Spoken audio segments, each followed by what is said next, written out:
Hello, hello. Hello, Facebook family. This is Neva checking in. It's been a little minute.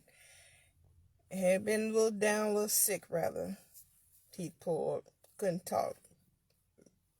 Well, at least I want to be seen speaking on here. In some pain.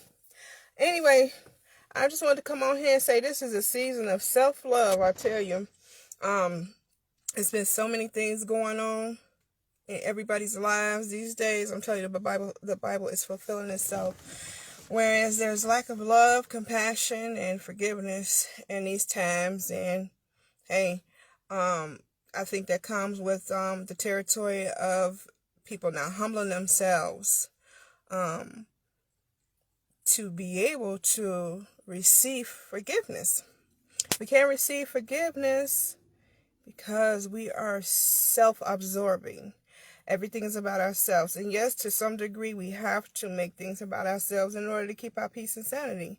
And that's okay. So there's no judgment here. I just want to express that it's necessary to step back for a moment from things that put us in an uncomfortable position where we tend to blame others or don't stop and look at ourselves in the mirror. The best way you can begin to heal and understand is to really stop and sit down and think about the things that we say and do to other individuals. It's so important to know what direction that we're heading in, to have fulfillment in our lives. If we are not healed from things, we stumble ourselves. If we don't correct things now, it can affect our future.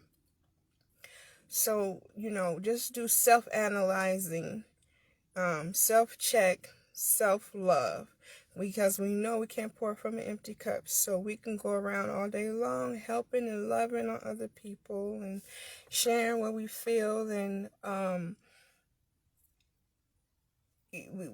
we can't get to another level if we're still holding on to things, if we haven't fulfilled ourselves yet. Basically, all I'm saying is love ourselves. Love yourself first, so you can be able to love on somebody else the proper, healthy way. I'm not perfect. I'm still guilty sometimes, because sometimes we get caught up in some emotions and things that may kind of trigger or relay back to our past. And some people say, oh, the past is the past. True enough, the past is the past. We're in the present.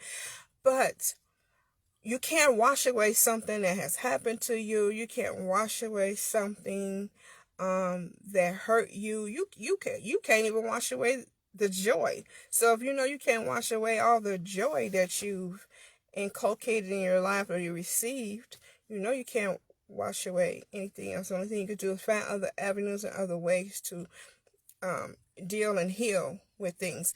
I was speaking to one of my patients today, and it was just so funny how she was saying how so sensitive she is, how she sees this counselor, because I was giving her a test and she just kept apologizing. And I was like, you sound like me. I tend to do that, or have done that a lot. And people be like, why are you apologizing? I don't know. And she was saying the same thing. She's like, well, you're my sister from another mother. I said, apparently so. I said, but I'm going to tell you where that comes from. That stems from the trauma that we have endured or went through when we were younger. And we trickle and we hold on to that because someone that you trusted and trusted when you were a child, they didn't protect you like they should have protected you. And they made it feel like it's your fault. So then we start saying, I'm sorry, because we saw how it affected that person. And we don't want to go around hurting other people. And so anytime something going on, all we quickly is to say, I'm sorry. I didn't mean it. And even recently somebody said, why are you still saying it? Why you apologize? I don't know. It's a reflex. And it's crazy because how can you shake that? And so her and I was just saying, like, girl, let's just practice just letting it be. If somebody says something, just let it be. It's not like you trip someone and you apologizing for it. It's just anything that would make somebody else feel some type of way, we apologizing for. If we haven't done anything, we need to stop. apologizing for things that we did not have anything to do with. So, and she goes on and say, I told her, I said, also practicing saying no without giving an explanation. Because we open up the doors to people to feel like, oh, well, I want to know why this person couldn't come hang out with me, or why this person, if you said no, not today, that should be it. If someone says, well, can I borrow this, and I say, no, that's not it. Some of us, sometimes we feel like we're obligated to receive a full write-up as to why somebody can't do or give you something. Just be respectful. If a person choose to share, let that be. But don't be in demand expecting every time someone chooses to share their whys with you as to why not. Setting boundaries. She and I was discussing boundaries. I say yes, because we're such loving, kind people. When you have a huge heart, it could totally get damaged. And when you look at it, it's really more so self-inflicting damage, because we hadn't learned to set boundaries. With me personally, I've been learning to set more boundaries, and I see how it makes some people feel. And it's not that it's a good feeling, but it maybe not a good feeling for them, but it's a darn good feeling for me. Because, man, you mean to tell me all this time that's all I had to do was say, hey, chill, go on, go your way. And it feels good, because that's stress off, not just your mind, off your heart, off your body. Because when you're holding on to all that stress, it tear your body down. So, especially if the person isn't coming in a kind, loving, respectable way. These people, and I'm going to jump off into the narcissist, because it's a lot of those people that, for some reason, it's like they came out of the woodworks more these past years. They expect from you, but they don't want to give. And another thing with them, you have to be cautious. They love to sit with you and talk to you, especially if you want of healing and of love, because they need that.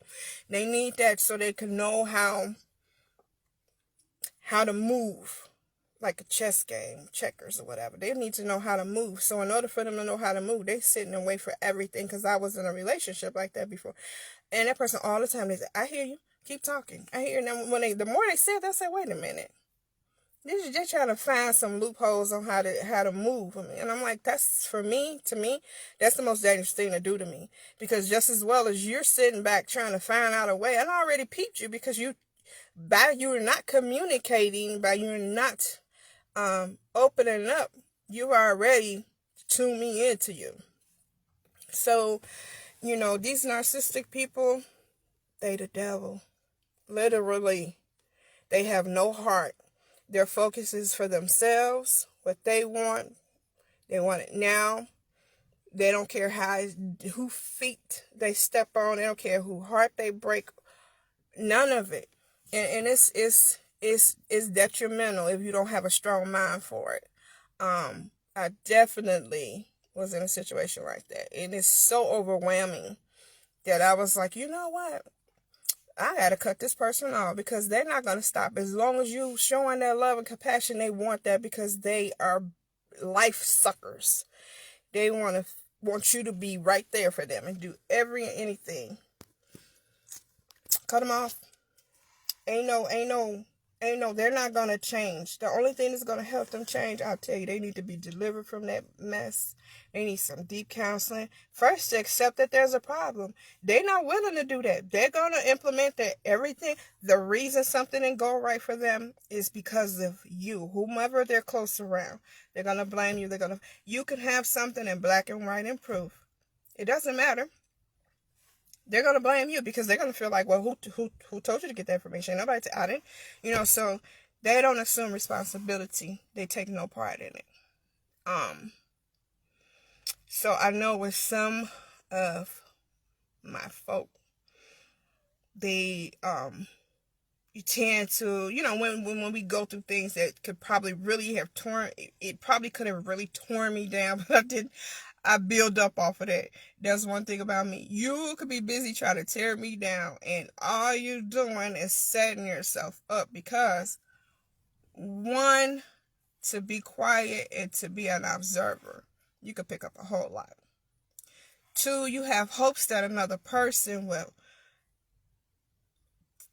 want to change, want to be better, want to have healthier people around them. And if they're not willing to do those couple things, it's a no-go.